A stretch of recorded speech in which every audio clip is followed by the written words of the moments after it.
দেশ এবং প্রবাস থেকে যারা দেখছেন সবাইকে জানাই ঈদ মুবারক। আমাদের আরিফ অ্যান্ড মুন্না ভেজিটেবলসের পক্ষ থেকে আমাদের বাগানের যারা আছে তাদের জন্য ঈদ সালামি। এই যে তোমারটা আর মারুফেরটা ক্যামেরাম্যান পরে। আর আমাদের বাগানে আজকে ঈদের দিন, তারপরও টুকটাক কাজ আছে। যে লাউগুলা বড় হয়ে গেছে এইগুলো আইসা আমরা ঈদের নামাজে যাবো।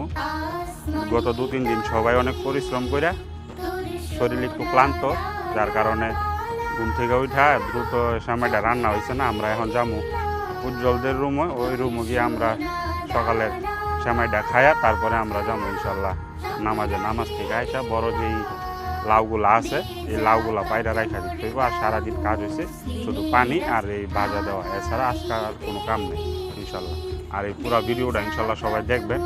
আমরা মসজিদে যাব, নামাজ পড়বো। মালয়েশিয়াতে কীভাবে আমরা ঈদের নামাজ আদায় করি ইনশাল্লাহ সবাই দেখবেন। এ ভাইয়ারা কি অবস্থা? ঈদ মুবারক ভাইয়া। ও রে জামাই রে, দুই ভাই হ্যালো কে ফেটে ফেট মিলছে, বুয়ে বুক মিলে না।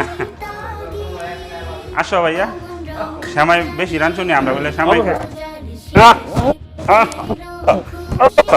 হ্যালো কে ঠিক আছে। ঈদ মুবারক।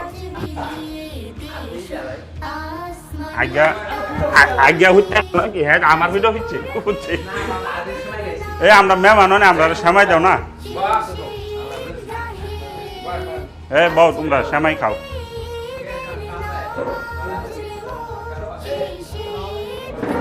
আমরা 2-3 দিন কাজ করে বেশি ক্লান্ত হয়ে গেছি গা, তো ঘুমের তো উঠছি একটু দেরি করে শ্যামাই টামাই রান্না হয়েছে না।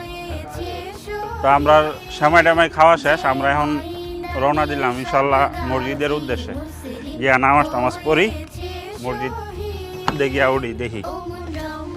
আল্লাহ বিসমিল্লাহ ইনশাল্লাহ। এই যে মসজিদ দেখাও, আইটা যাইতে হইব অনেকটু, জায়গা পাওয়া যায় না এখানে, পার্কিংই পাওয়া যায় না। আমরা অনেক তাড়াতাড়ি আয় পড়ছি, প্রায় 40-50 মিনিট আগে। এরপরও অনেক দূরে পার্কিং করতে হয়েছে গাড়ি। মালয়েশিয়াতে কিন্তু ঈদের জামাত ছেলে এবং মেয়ে দুজনেরই ব্যবস্থা আছে।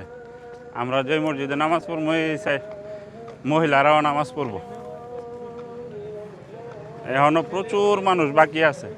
এই যে গাড়ি মাত্র ঢুকতেছে, প্রচুর গাড়ি। এনে তো কেউ আইটায় না। এটা মসজিদরা সবচেয়ে সুন্দর বেশি।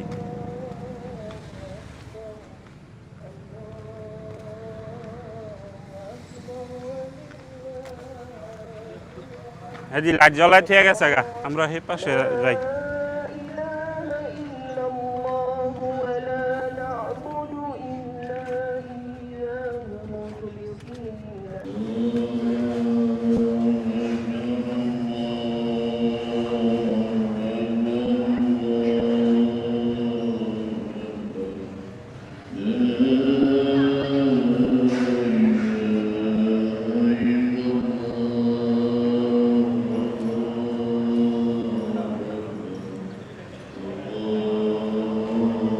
এখানে ছেলে মেয়ে সবাই আছে।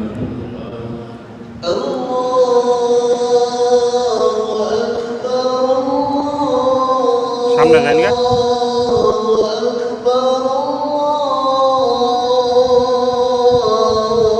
আমরা সবাই এক সারিত বয়ে যাই, এক সারিত বয়ে যাই সবাই।